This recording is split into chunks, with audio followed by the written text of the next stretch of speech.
What better way for me to return from hiatus than to review one of my favorite artists working today? It's Aldous Harding time.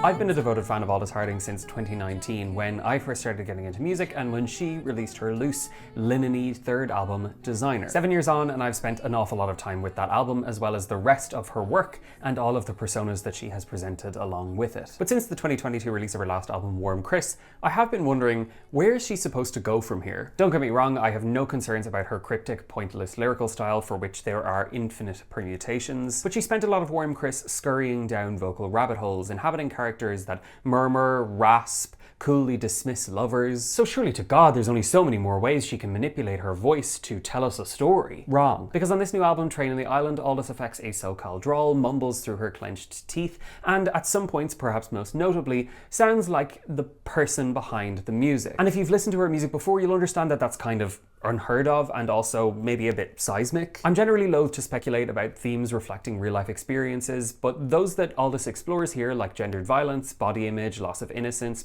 parent-child relationships, and more, sort of feel a bit more lived in than some of her more recent work. For example, opener I Ate the Most actually folds all of these themes in together and sets a very taut tone for the album. It features an ominous, muggy instrumental over which Aldous tells us of a childhood realization that the body exists and is perceivable, and a pattern of disordered eating that seems to come with that. And what really hits home here for me is the very plain, straightforward utterance of the phrase, "Sometimes I eat till I vomit." This track is followed by One Stop, an earworm of a song that marks a homecoming. And again, Harding's delivery of the lyrics is so plain and straight that it's hard not to be drawn into the idea that she is actually recounting to us a meeting with John Cale, or that the phrase, "I'm gonna write what I know," is some kind of a mantra for her this time around. There's some fabulous play with word sounds and homophones on this album, and One Stop features the finest. Is she saying imagining from the block, or am I Jenny from the block? No one will ever know. Similarly brilliant is the slow, delectable pronunciation of Spanish words on Worms, a standout track with a dejected chorus and an undercurrent of competition and conflict. Meanwhile, Venus and the Zinnia and closing track Coats give us some sun-kissed warmth and silly humour, and the groovy rhythm section on What Am I Gonna Do does its absolute damnedest to distract you from the discomforting self-consciousness